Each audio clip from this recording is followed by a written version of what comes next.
Et alors que Paris n'a pas encore officiellement réagi à ces tensions au Mali, arrêtons-nous plus en détail sur cette alliance entre les rebelles Touaregs et les djihadistes du JNIM qui s'est traduite déjà à Kidal. Lola Colomba, Anthony Krizik. Ces images postées ce dimanche par le Front de libération de l'Azawad, ou FLA, montreraient des soldats maliens faits prisonniers à Kidal. Ce matin, les combats se sont poursuivis dans la ville, dont les indépendantistes et les djihadistes ont affirmé la veille avoir pris le contrôle, à la suite de leur offensive conjointe. Dans un communiqué publié samedi soir, les rebelles Touaregs affichent publiquement, pour la première fois, leur coopération avec le groupe de soutien à l'islam et aux musulmans, affilié à Al-Qaïda. Cette opération est menée en partenariat avec le JNIN, également engagé dans la défense des populations contre le régime militaire de Bamako. Le front a également participé à l'attaque des positions militaires de l'ennemi dans la ville de Gao, avec le même objectif et dans le cadre de la même coordination opérationnelle. Les séparatistes réclament le territoire de l'Azawad, dans le nord du pays, tandis que les djihadistes visent l'instauration d'un califat. Des divergences idéologiques et d'objectifs qui n'empêchent plus leur alliance assumée face au régime de Bamako. Par le passé pourtant, des combats les ont opposés, notamment après 2012 et la confiscation du nord du pays par les islamistes qui avaient aidé les Touaregs à prendre cette même ville de Kidal. Mais ces dernières années, les deux factions avaient conclu un pacte de non-agression, à la faveur de leur opposition à l'ennemi commun, la junte malienne, alliée à la milice russe Wagner, désormais Afrika Korps.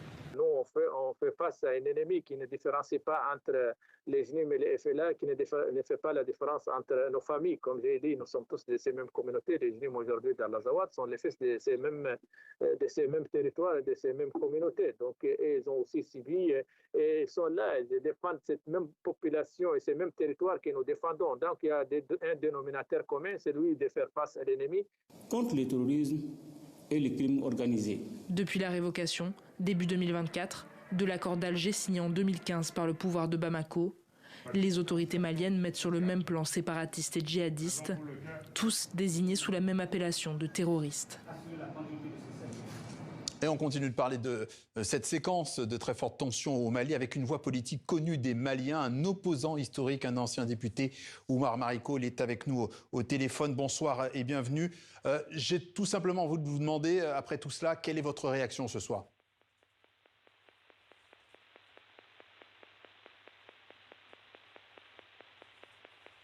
Alors, manifestement, nous avons du mal à entrer en communication avec Oumar Mariko.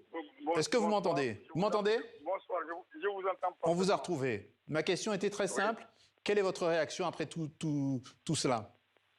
Ce qui se passe au Mali hier et aujourd'hui est franchement déplorable.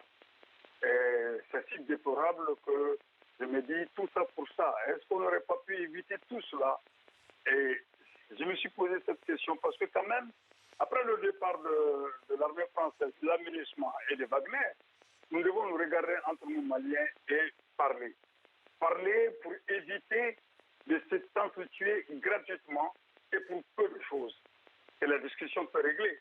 Alors donc c'est pour cette raison, je dis, c'est déplorable ce qui se passe aujourd'hui. Oui. Et ces derniers jours, c'est très déplorable et c'est très regrettable. Vous défendez depuis longtemps l'idée qu'aucune crise ne se règle seulement par les armes. Vous avez même rencontré très récemment les djihadistes du JNIM. Expliquez-nous justement cette rencontre, comment elle s'est déroulée. Évidemment, depuis un moment, depuis des années, depuis les années 90-91, tous les groupes qui étaient réfractaires à s'asseoir et à faire le dialogue, je me suis retrouvé auprès de ces groupes pour inviter à un débat. Nous ne pouvons pas nous réclamer le Poukan-Fouga. Nous ne pouvons pas nous réclamer des grandes vertus de dialogue après des crises et ne pas être capable d'assumer cet héritage-là.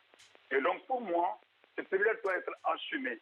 Et j'ai pris contact avec les djihadistes, ce n'est pas aujourd'hui, j'ai pris contact en 2012, grâce à une rencontre que j'ai faite à Niafoungé, nous avons pu libérer des soldats maliens des mains des djihadistes.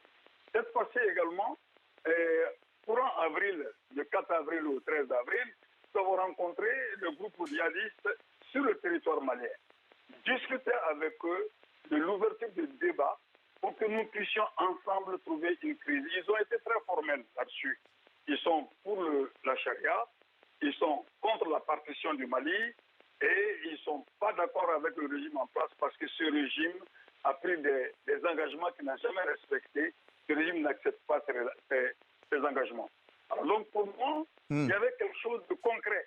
Le concret qu'il fallait que je les soumette pour que nous puissions tester leur volonté d'aller au dialogue. C'était les militaires, prisonniers de guerre, militaires, porteurs de tenue au Mali et du Mali, qui sont entre leurs mains et les civils. Alors donc le test a réussi. Pour un premier départ, ils ont accepté de libérer 4 personnes des 17 que j'ai pu rencontrer. Alors, je pense que cela est extrêmement important pour nous. Cela est un honneur pour nous.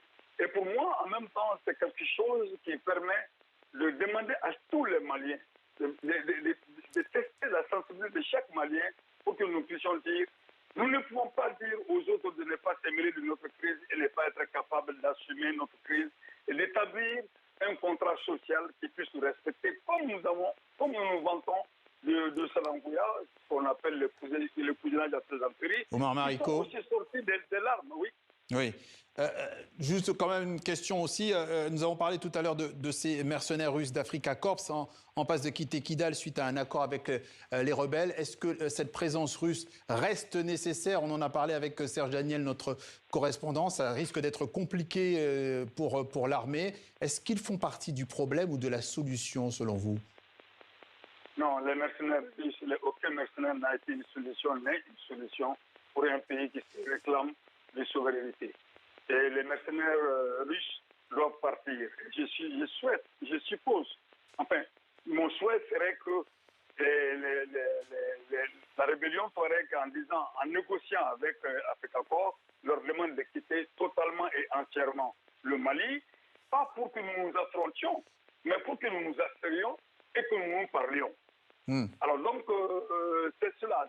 S'il se trouve que les FLA ont négocié le départ des mercenaires russes dans l'esprit du dialogue et du débat, c'est cela quelque chose de fantastique. Alors donc pour moi, oui, les mercenaires russes doivent partir comme tous les autres mercenaires. Nous devons nous asseoir entre nous, Maliens, faire preuve de dignité pour comprendre que toutes les nations qui ont été grandes sont sorties des drames. Très bien. Donc la capacité des hommes qui les dirigent à pouvoir sortir les peuples des drames et les périls. Le diagnostic d'Oumar Mariko, opposant historique, ancien député et qui est aussi docteur en médecine. Votre regard à un moment décisif. Merci d'être passé par notre journal Afrique sur TV5 Monde.